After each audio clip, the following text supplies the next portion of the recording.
డబ్బు, అనారోగ్యం, ఉద్యోగం, వ్యాపారం, అప్పులతో బాధపడుతున్నారా? మీకోసమే launch your future program. Hi hello welcome back to Suman TV. ఈరోజు మనము డిజిటల్ మార్కెటింగ్ యొక్క డెమో క్లాస్ తీసుకుంటున్నాము. ఇది నేను 2 వీడియోస్గా చేస్తాను. 2 వీడియోస్ తప్పకుండా మీరు వాచ్ చేయండి అండ్ కొన్ని మంచి నోట్స్ కూడా చేసుకోండి. దీంట్లో మనం ఏదైతే నేర్చుకోబోతున్నామో దాని గురించి అయితే కొన్ని చిన్న ఏఐ టిప్స్ ChatGPTతో కూడా ఈ వీడియోస్లో చెప్పడం జరుగుతుంది. ముఖ్యంగా దీన్ని నేను చేయడానికి కారణం ఏంటి అంటే, ఫస్ట్ ఆఫ్ ఆల్ సబ్జెక్ట్ మీద అండర్స్టాండింగ్ అవగాహన అనేది డైవర్ట్ అవ్వడం వల్ల అండ్ ఇండస్ట్రీలో ఎన్నో మాటలు విని చాలామంది డిసిషన్ మేకింగ్ చేసుకోలేకపోవడం వల్ల ఈ వీడియోస్ మీకు ఉపయోగపడతాయని నేను అనుకుంటున్నాను. సో ముఖ్యంగా మార్కెటింగ్ అండ్ డిజిటల్ మార్కెటింగ్ అంటే ఏంటి, చాలామంది మార్కెటింగ్ మరియు సేల్స్ మీద ఉన్న డిఫరెన్సెస్ ఏంటి అని కూడా అడుగుతూ ఉంటారు. అవన్నీ కూడా మనం తెలుసుకుందాం. సో మార్కెటింగ్ అండ్ సేల్స్ దీని గురించి మనం అర్థం చేసుకుందాం. మార్కెటింగ్ అంటే ఏంటి, సేల్స్ అంటే ఏంటి and marketing department, sales department ప్రతి కంపెనీలో డిఫరెంట్గా ఉంటుంది అనేది మీకు తెలుసు. అది మనం కొత్తగా చూసేది కాదు.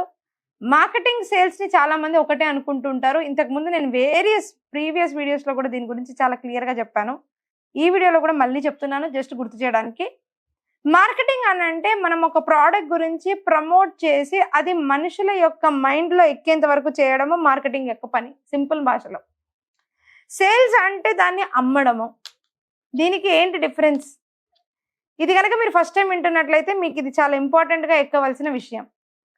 మార్కెటింగ్లో ఏంటి అంటే ఒక ప్రోడక్ట్ని కానీ సర్వీస్ని కానీ ఒక పర్టికులర్ ప్లేస్లో ఒక ప్రైస్తో ఒక ప్రమోషన్తో కొంతమంది పీపుల్కి 4 P's 7 P'sని యూజ్ చేసే ఒక ప్రక్రియని మార్కెటింగ్ అంటాం. డీప్గా వెళ్తే ఫిలిప్ కోట్లర్ యొక్క మార్కెటింగ్ సబ్జెక్ట్ ఏదైతే ఉందో దాని వరకు వెళ్తే ఏంటంటే marketing is so huge to understand.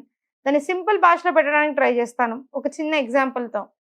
ఈరోజు మనం అందరి దగ్గర యాపిల్ ఫోన్ ఉంది, అందరి దగ్గర యాపిల్ ఐఫోన్ అనేది ఉంది.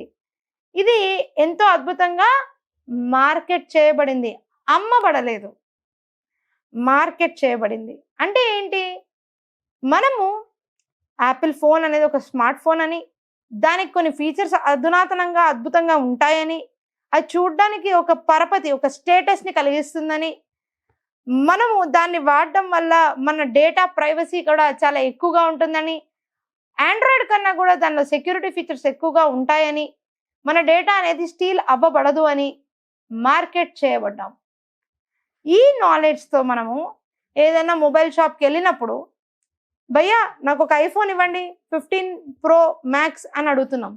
అంటే మనం వెళ్ళి అడుగుతున్నాం, వాళ్ళు మనకి అమ్మటం లేదు. ఇక్కడ అమ్మడం ఎప్పుడు జరుగుతుంది అని అడిగితే, మనం కనుక ఒక స్టోర్కి వెళ్ళినప్పుడు మ్యాక్స్ ప్రో ఇవ్వండి 15 Pro ఇవ్వండి అన్నప్పుడు వాళ్ళు అయ్యో మీరు ఎందుకు సామ్సంగ్ గెలాక్సీ ట్రై చేయకూడదు, సామ్సంగ్ గెలాక్సీలో ఈ ఫీచర్స్ అన్నీ ఉన్నాయి, ఇది చాలా అద్భుతంగా పనిచేస్తుంది, దీనిలో మీరు కెమెరా క్వాలిటీ చూడండి, ఐఫోన్ కెమెరా క్వాలిటీ కన్నా బాగుంటుంది అని రెవెన్యూ పెరిగే దగ్గర ఆ సేల్స్ పర్సన్ కనుక సేల్ చేయడం స్టార్ట్ చేస్తే అది సేల్.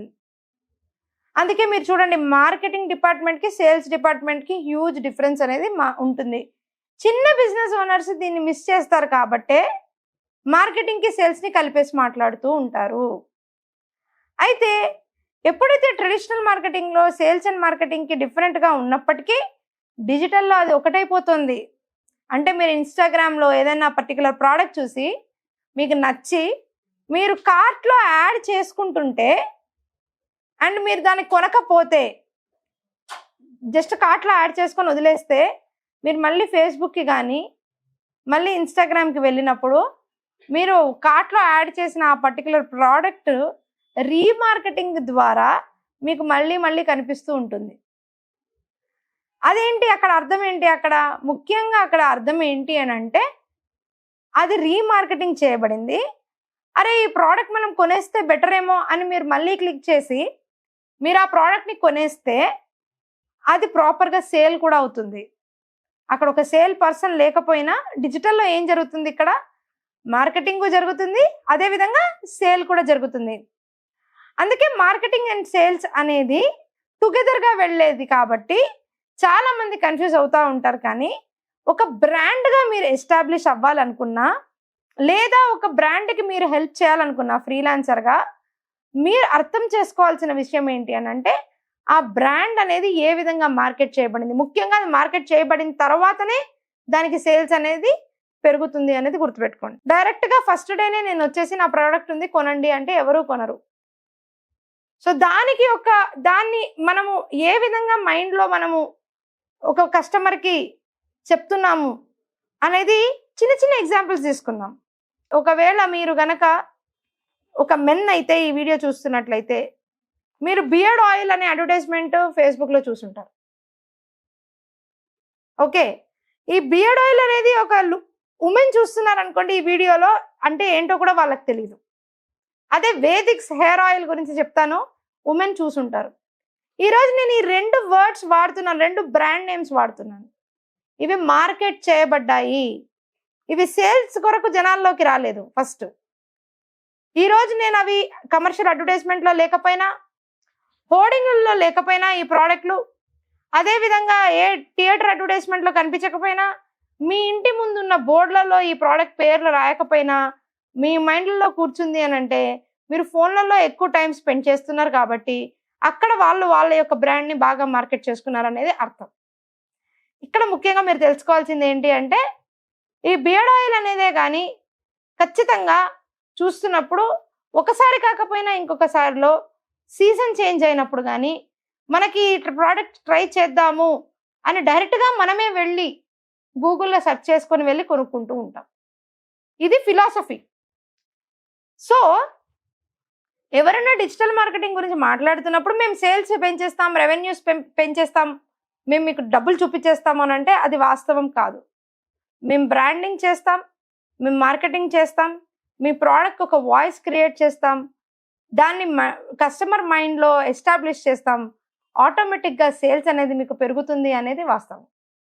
సో మనము ఆ కర్వ్లో ఉన్నాం, ఆ లెర్నింగ్ కర్వ్లో ఉన్నాం అనేది గుర్తుపెట్టుకోండి. సో ఇక్కడ నేను చెప్పాలనుకుంది ఏంటి ముఖ్యంగా అంటే, డిజిటల్ మార్కెటింగ్ని ఏ విధంగా అర్థం చేసుకోవాలి. ఫస్ట్ అది ఏఐతో చేస్తున్నామా, లేకపోతే వితౌట్ ఏఐ చేస్తున్నామా, లేకపోతే అసలు ఏదైనా టూల్ నేర్చుకొని చేస్తున్నామా అని పక్కకు పెడితే మనం అసలు ఎందుకు చేస్తున్నాం అనేది అర్థం చేసుకోవాలి. సో అందుకు మనకి బేసిక్ అనేది చాలా ఇంపార్టెంట్. సో ఈ క్లాస్లో మీరు ఈ విషయాన్ని చాలా క్షుణ్ణంగా అర్థం చేసుకున్నారు. ఇప్పుడు మనం కొన్ని మంచి వాస్తవానికి వెళ్దాం. చాలా మందికి ఏ ప్రోడక్ట్ సర్వీస్ మీద డిజిటల్ మార్కెటింగ్ స్టార్ట్ చేయాలో తెలీదు. ఎందుకంటే వాళ్ళ దగ్గర ఏది ఉండదు, ప్రాబబ్లీ వాళ్ళకి ఏ స్కిల్ ఉండదు. మరి వాళ్ళు ఏదైనా స్టార్ట్ చేయాలి అన్నా, ఏదైనా బిజినెస్ ఓనర్స్కి వాళ్ళు ఒక బిజినెస్ పెట్టారు కానీ డైవర్ట్ అయిపోయింది బిజినెస్, దాన్ని ఎట్లా ప్రమోట్ చేసుకోవాలో అర్థం కావట్లేదు. అలాంటి వాళ్ళకన్నా ఫస్ట్ అర్థం కావాల్సిన ఒక పెద్ద మాట నీష్, NICHE నీష్. నేను ఏం చేస్తున్నాను, ఏ ప్రోడక్ట్ మీద వర్క్ చేస్తున్నాను, ఏ ప్రమోషన్ మీద వర్క్ చేస్తున్నాను. మంచి విషయం చెప్తానండి, చాలా ఇంపార్టెంట్ విషయం. దీంట్లో మీరు అర్థం చేసుకోవాల్సిన చాలా ఇంపార్టెంట్ విషయం ఏంటి అంటే, చాలా మంది నీష్ అంటే ఏంటో తెలియకుండానే వాళ్ళ యొక్క బిజినెస్ డైవర్సిఫై చేసేసి వాళ్ళ యొక్క బిజినెస్ని వాళ్ళే పాడు చేసుకుంటూ ఉంటారు. ఇది చాలా మందికి జరుగుతుంది. ఎగ్జాంపుల్ ఒక రియల్ ఎస్టేట్ తీసుకుందాం. రియల్ ఎస్టేట్లో చాలా మంది ల్యాండ్స్ డీల్ చేస్తూ ఉంటారు, కానీ వాళ్ళు అనుకుంటారు ప్లాటింగ్ కూడా వాళ్ళు చేసుకోవచ్చు, అండ్ అదే విధంగా కన్స్ట్రక్షన్లో కూడా వాళ్ళు వెళ్ళవచ్చు, కన్స్ట్రక్షన్లో మళ్ళీ విల్లాస్కి కూడా వెళ్ళొచ్చు, మళ్ళీ అందులో అపార్ట్మెంట్స్కి కూడా వెళ్ళొచ్చు, గేటెడ్ కమ్యూనిటీ సేల్స్ చేయొచ్చు అనేసి మల్టిపుల్ థింగ్స్ తీసుకొని ఫోకస్ అనేది ఏ దాని మీద పెట్టాలో తెలియదు వాళ్ళకి, వాళ్ళ బిజినెస్ ఇంక్రీజ్ చేయడానికి. ఎగ్జాంపుల్ అదేవిధంగా మీరు పెద్ద పెద్ద కంపెనీస్ చూస్తే వాళ్ళు ప్లాటింగ్ కంపెనీస్గానే ఉంటారు, కానీ ప్లాటింగ్ లాగానే ఉంటారు. ఇప్పుడు ల్యాంకో హిల్స్ తీసుకున్నారు అని అంటే premium gated community apartments create చేస్తారు అంటే మోస్ట్లీ వాళ్ళ ఇన్వెస్ట్మెంట్ టైం అంతా దాని మీదనే పెడతారు, దాన్ని డెవలప్ చేస్తారు. వాళ్ళ ఏజెంట్స్కి కూడా వాళ్ళు ఆ వర్కే ఇస్తారు. కానీ ఎవరైతే మల్టిపుల్ డైవర్సిఫికేషన్ చేసుకుంటూ ఉంటారో స్మాల్ బిజినెస్ ఓనర్స్ చేస్తారు, ఈ ప్రాబ్లం చేస్తారు. వాళ్ళకు ఒక నిష్ ఉండదో వాళ్ళు చాలా ప్రాబ్లమ్స్ ఫేస్ చేస్తూ ఉంటారు. అంటే ముఖ్యంగా నేను గమనించి అనలైజ్ చేసిన ఫీల్డ్స్లో గమనించిన ముఖ్యమైన విషయం అనమాట ఇది. అంటే ఒకళ్ళు క్లాత్ స్టోర్ స్టార్ట్ చేయాలనుకుంటారు, ఉమెన్కి స్టార్ట్ చేస్తారు, ఉమెన్ నుంచి మెల్లిగా దానికి నైట్ వేర్ లాంజరీ అంటారు, మళ్ళీ దానిలో వెంటనే కిడ్స్ తీసుకొని వచ్చేస్తారు. సో కలిపేస్తూ ఉంటారు అనమాట, ఇందులో దొరుకుతుందామని. అందులో అది ఒక పెద్ద మిస్టేక్. రెండు, మీరు ఒక నిష్ అనుకుంటారు, ఒక పర్టికులర్ మార్కెట్ని అనుకుంటారు, కానీ దాన్ని డెవలప్ చేయరు. దాని డెవలప్ అంటే ఏంటి, దానిలో ఇంకా ఏంటి ఎన్హాన్స్ చేయాలి, యూనిక్నెస్ ఏం క్రియేట్ చేయాలి, ఎలాగా రిప్రజెంట్ చేస్తే బాగుంటుంది మా ప్రోడక్ట్స్ని సర్వీసెస్ని అనేది మీ మైండ్, అంటే ఇది వీళ్ళ దగ్గర మాత్రమే దొరుకుతుంది అన్న ఇంపాక్ట్ మీరు క్రియేట్ చేయడానికి ప్రయత్నించడం తక్కువగా ఉంటుంది. ఎందుకంటే మీరు ఆ పర్టికులర్ ఫీల్డ్లో స్టార్ట్ చేయాలి కదా అని చేసుంటారు, నాలెడ్జ్ పెట్టుకొని ఎన్హాన్స్ చేయరు. సో దానివల్ల కూడా ఇంకొక సమస్య వస్తుంది. Diversification of the products, diversified way of doing it and niche తెలియకుండా నాలెడ్జ్ పెంచుకోకుండా చేయడము, ఇటువంటి మిస్టేక్స్ ఉన్న వాళ్ళు బిజినెస్ ఓనర్స్ మళ్ళీ వాళ్ళు డిజిటల్ మార్కెటింగ్ వచ్చినప్పుడు కూడా ఎక్కువ రిజల్ట్స్ చూడట్లేదు. సో దీనిలో మనం అర్థం చేసుకోవాల్సింది ఏంటి అంటే, ఫస్ట్ ఆఫ్ ఆల్ దేని మీద మనం ఫోకస్ పెడుతున్నాము, దేన్ని ముందుకు తీసుకెళ్తున్నాము, దేని ద్వారా మనకి రెవెన్యూ జనరేట్ చేస్తున్నాము అనేది. సో నీష్ గురించి అర్థం చేసుకోవడానికి ఎవరైతే కొత్త మార్కెట్కి వెళ్తున్నారో, దేని మీద అయితే వర్క్ చేయాలో వాళ్ళు యూజ్ చేయాల్సిన కొన్ని టూల్స్ ఏంటి అంటే గూగుల్ ట్రెండ్స్ మరియు గూగుల్ అలర్ట్.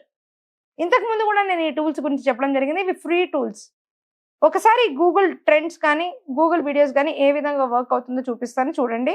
మనం మామూలుగానే చాలా వరకు చూసినట్లయితే గూగుల్ ట్రెండ్స్ అనేది మనకి అసలు ఆ ప్రోడక్ట్ ట్రెండింగా కాదా, ఆ ఇండస్ట్రీ ట్రెండింగా కాదా అనేది చెప్తుంది.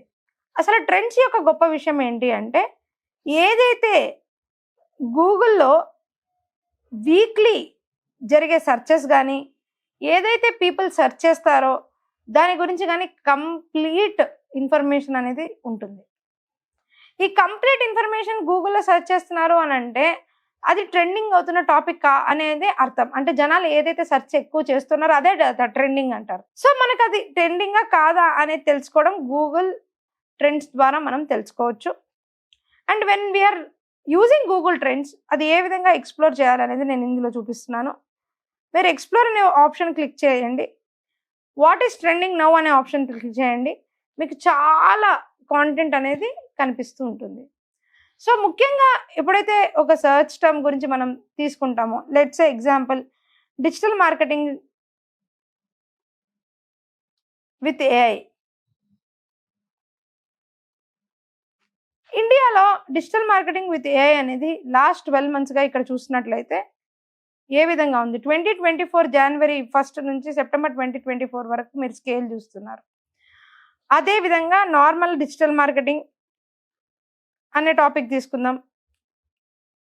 కంపేర్ చేయడానికి, నీష్ కంపేర్ చేయడానికి తీసుకుంటుంటే డిజిటల్ మార్కెటింగ్ విత్ ఏఐ అనేది చాలా తక్కువ సెర్చెస్లో కనిపిస్తుంది. And digital marketing as a search term చాలా ఎక్కువగా కనిపిస్తుంది. అంటే డిజిటల్ మార్కెటింగ్ కోర్ అర్థం చేసుకోవాలని జనాలకు అర్థమవుతుంది. అండ్ కంపారిజన్ చేస్తే ఢిల్లీ ఫస్ట్, తర్వాత తెలంగాణ, తర్వాత మహారాష్ట్ర, కర్ణాటక ఈ విధంగా ఉంది. అండ్ ఎలాంటి క్వైరీస్ దీని చుట్టూ అడుగుతున్నారు అనేది ఇక్కడ కనిపిస్తుంది. అండ్ ఏ రీజన్స్లో ఈ పర్టికులర్ కీవర్డ్స్ని మనం యూజ్ చేస్తున్నాము అనేది కనిపిస్తుంది. ఇది చాలా ఇంపార్టెంట్ ఇన్సైట్. అంటే మన నిష్ గురించి మనం తెలుసుకోవడం అనమాట. సో ఎగ్జాంపుల్, కొంతమంది వాళ్ళ నిష్ని ట్రై చేసుకోవాలనుకుంటారు. ఇండియాలో ఈ పరిస్థితి ఉంది. లెట్స్ సే ఒక డిజిటల్ మార్కెటింగ్ విత్ ఏఐ అనేది తెలంగాణలో ఏ విధంగా ఉందో చూద్దాం. ఇండియా కాకుండా తెలంగాణలో పెట్టి చూద్దాము. సో తెలంగాణలో చూసినట్లయితే లాస్ట్ 12 monthsగా డిజిటల్ మార్కెటింగ్ సెర్చ్ టర్మ్కి ఎంతో ఇది ఉంది, సర్చ్ ఉంది. అదేవిధంగా ఆంధ్రాలో చూద్దాం. ఆంధ్రప్రదేశ్లో చూసినట్లయితే అందులో కూడా ఎంతో మంది సర్చ్ చేస్తూ ఉన్నారు. ఆంధ్రప్రదేశ్లో ముఖ్యంగా కాకినాడ నుంచి, నెక్స్ట్ రాజమండ్రి నుంచి ఎక్కువ మంది సర్చ్ చేస్తూ ఉన్నారు. విశాఖపట్నం, తిరుపతి, నెల్లూరు, అది తర్వాత మనకి తణుకు, అనంతపూర్, భీమవరం, చిత్తూరు. సో మనకి ఎంత క్లియర్గా ఉంది డేటా, ఎవరు దీని గురించి ఏ ఏరియాలో సర్చ్ చేస్తున్నారు, ఇంటర్నెట్లో ఎవరు ఈ పర్టికులర్ టాపిక్ మీద ఇంట్రెస్ట్ చూపిస్తున్నారు అనేది చాలా క్లియర్గా కనిపిస్తూ ఉంది. అదేవిధంగా నేను ఇంకా కొంచెం మంచి విషయాలు చెప్తాను మీకు. ఇప్పుడు ఇక్కడ ఇండియాలో మనం పెట్టుకున్నట్లయితే లాస్ట్ 12 months నుంచి డిఫరెంట్ టాపిక్ తీసుకుందాం. ఎగ్జాంపుల్, ఒక business owner copper and brass items మీద బిజినెస్ చేద్దాం అనుకుంటున్నారు. కాపర్ ఆర్ బ్రాస్ ఐటమ్స్ మీద, brass idol, okay. And then దానిలో ఏ విధంగా సెర్చ్ ఉంది అనేది చూద్దాం. ఇది రిమూవ్ చేస్తాం. రిమూవ్ చేసి దీన్ని చూస్తే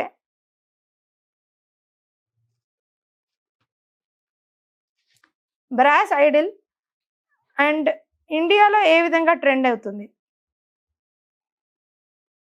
బ్రాస్ ఐడల్స్ మీద ఈరోజు మార్నింగే నాకు ఒక క్వైరీ వచ్చింది. బ్రాస్ ఐడల్స్ని ఇంటర్నెట్లో ఏ విధంగా సెర్చ్ చేస్తున్నారు అని చెప్పి నేను చూడడం జరిగింది. తెలంగాణలో మార్కెట్ ఉందా, జనాలు సెర్చ్ చేస్తున్నారా అని. అద్భుతంగా సెర్చ్ చేస్తున్నారు. ఓకే, ఇక్కడ బ్రాస్ ఐటమ్స్తో కాకుండా వాళ్ళు ఒకవేళ సేమ్ ఇండస్ట్రీలో బ్రాస్ ఐడల్స్ కాకుండా పూజా స్టోర్ మీద వాళ్ళు ఇంట్రెస్ట్ చూపించారు అనుకుంటే, పూజా స్టోర్ అని వాళ్ళు ఇంకొక నిష్తో వాళ్ళు కంపేర్ చేద్దాం అనుకుంటున్నారు. అప్పుడు ఏ విధంగా ఉంది సర్చెస్. సో కంపారిజన్ చేసే ఫీల్డ్స్ సేమ్ ఉండాలి. లైక్ డిజిటల్ మార్కెటింగ్ని నేను బ్రాస్ ఐటమ్తో కానీ ఇలాంటి దాంట్లో కంపేర్ చేయడానికి ఉండదు. కంపారిజన్ చేసేటప్పుడు నేను ఒక నిష్ సెలెక్ట్ చేసుకునేటప్పుడు ఏ విధంగా నిష్ సెలెక్ట్ చేసుకోవాలి అని అంటే, digital marketing with data analytics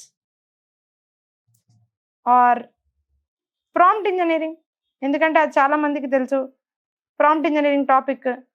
so prompt engineering ఎక్కువ వెళ్తుందా, డిజిటల్ మార్కెటింగ్ ఎక్కువ వెళ్తుందా? ఇండియాలో ప్రాంప్ట్ ఇంజనీరింగ్కి ఎక్కువ వెళ్తుంది. ఎందుకంటే ఏఐ టూల్స్ అందరికీ అర్థమవుతుంది కాబట్టి. Digital marketing as a topic తీసుకొని prompt engineering as a topic తీసుకున్నప్పుడు, అదేవిధంగా మనము ఇండియాలో సెర్చ్ చేస్తున్నప్పుడు ఆ విధంగా ఉంది, తెలంగాణలో ఏ విధంగా ఉంది. సో ఇప్పుడు నేను డిజిటల్ మార్కెటింగ్ కన్నా కూడా ప్రాంప్ట్ ఇంజనీరింగ్ మీద ఎక్కువ వీడియోస్ చేస్తే బాగుంటుంది. ఎందుకంటే జనాలు ఆల్రెడీ దాని గురించి సెర్చ్ చేస్తున్నారనే ఇన్సైట్ దొరికింది. దాని మీద నేను కోర్స్ డిజైన్ చేయాలి అనే ఇన్సైట్ కూడా నాకు దొరికింది. సో ఈ విధంగా నేను ఏ విధంగా అయితే మనకి డేటా అనేది ఇంకా రాలేదు అని అంటే చాలా తక్కువ సెర్చెస్ ఉన్నాయి ఇక్కడ అని అర్థం. వై ప్రాంప్ట్ ఇంజనీరింగ్ ఇంపార్టెంట్ అనే వాటి మీద క్వశ్చన్స్ అన్నీ వస్తున్నాయి. సో ఇవన్నీ కూడా టాపిక్స్, ఇవన్నీ కోర్స్ క్రియేట్ చేయడానికి ఒక ఆపర్చునిటీ, ఒక బిజినెస్ ఆపర్చునిటీ. సో ట్రెండ్స్ వల్ల మనకి ఏమవుతుంది అని అంటే మనకు తెలుస్తుంది. అదేవిధంగా అలర్ట్స్ కూడా నెక్స్ట్ వీడియోలో ఏ విధంగా చేయాలి అని చూపిస్తాను. అదేవిధంగా ప్రాంప్టింగ్ కూడా ఏ విధంగా చేయాలో చూపిస్తాను. సో అంతవరకు సెలవు. ఏదైనా క్వశ్చన్స్ ఉంటే దయచేసి కమెంట్స్లో మెన్షన్ చేయండి, వాటిని ఆన్సర్ చేయడానికి ట్రై చేస్తాను. Thank you so much. Shravani Asuri signing of.